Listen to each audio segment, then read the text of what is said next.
what we have here is I've got the front driveline out of my 2008 Jeep Commander. Starting to grind a lot, making a lot of bad noises. So you'll find these drive shafts. I found them anywhere from about 300 to 400. Problem I've got is just one end's bad here. You can see it's pretty bad. You can't even move it. So I've got a new part on order. Rock Auto sells just these CV joints. A couple other places do as well. So I was just going to show you real quick how you get it apart, and then the part will be in tomorrow, and we'll put it back together. But got a chisel. Here on we've got just a dust shield on the end. Kind of see I've already been working on it. But basically, you just take that dust shield and you got to work your way around it. I've already had this one off. Around it, and it'll come right off. Obviously, you can see what's wrong with mine here. Get this where you can see maybe pretty much it's shot. Try to move it, it doesn't even really move. It's pretty bound up. So as you can see here on the end, I've got a snap ring just right there on the end of the shaft. So we're going to pop that off next.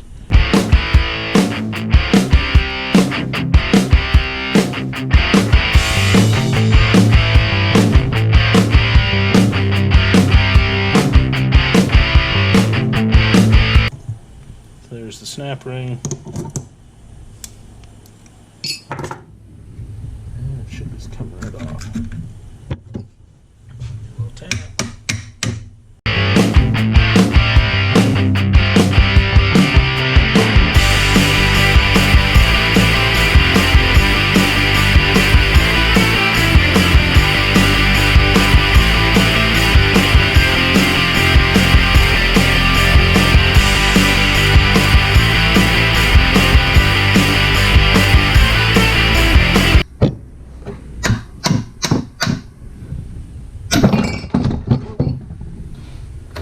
See there, this is the joint you'll actually get. You can see there's a rubber boot here.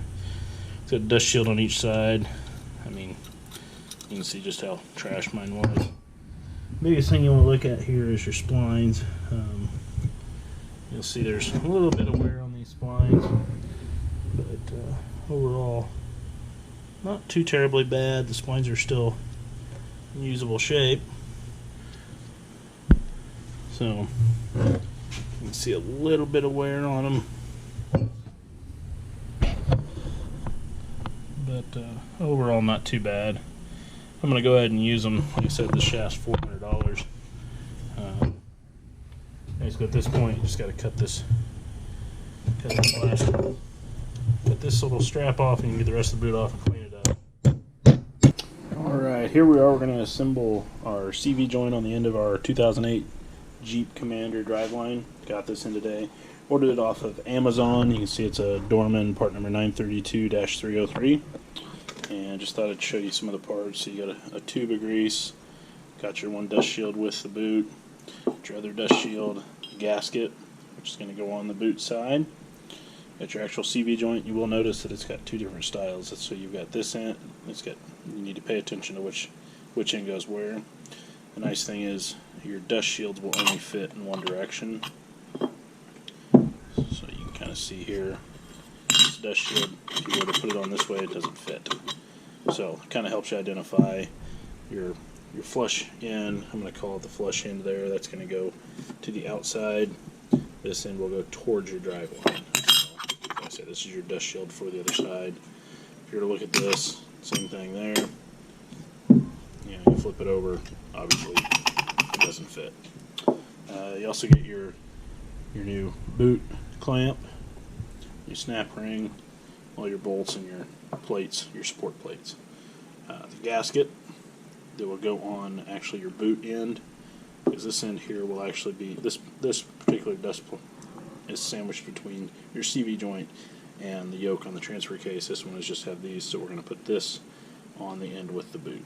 So, alright, we're going to start. So I'm not putting the gasket on yet. I'll put that on once I get it on the shaft. Got some lubricant here on that. Basically just got to get this over the shaft. Might be a little tough, but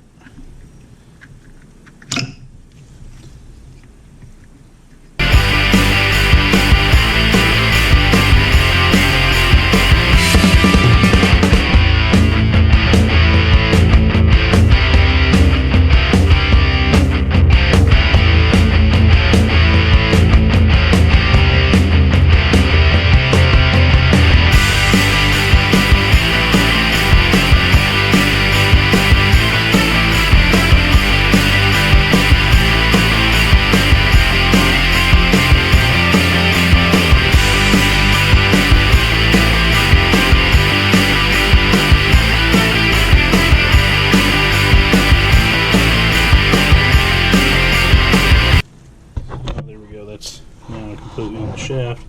You can see it's all the way back to the shoulder. And then we'll put that clamp on once we're all done here. Alright, we'll go ahead and install the gasket.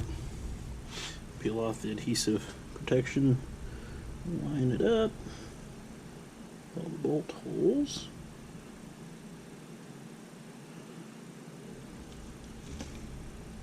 And press it in place.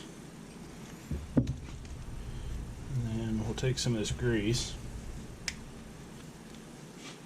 So this is the grease it came with. Like I say, make sure you got the recessed end.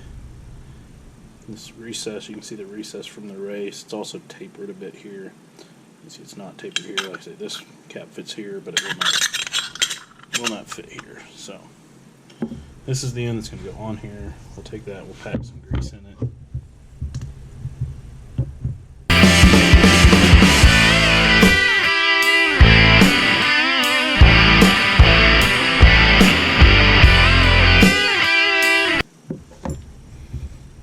Slide the unit on.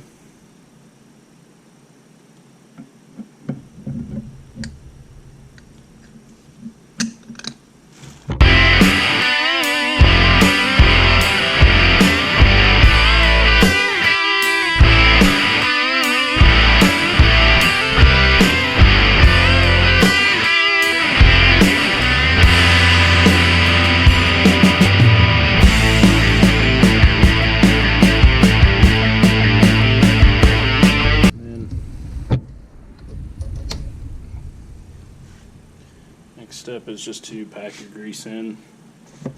Finish packing that grease.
We got our last step here. We got our clamp on. You'll see it's fairly tight.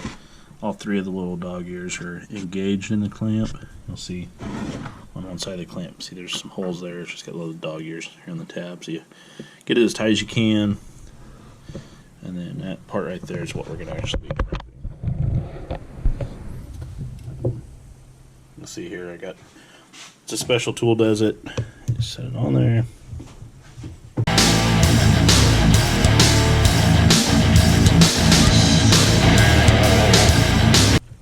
Tight, but you don't want to go overboard. Okay, there you go. That's it, and just install it back into the vehicle now.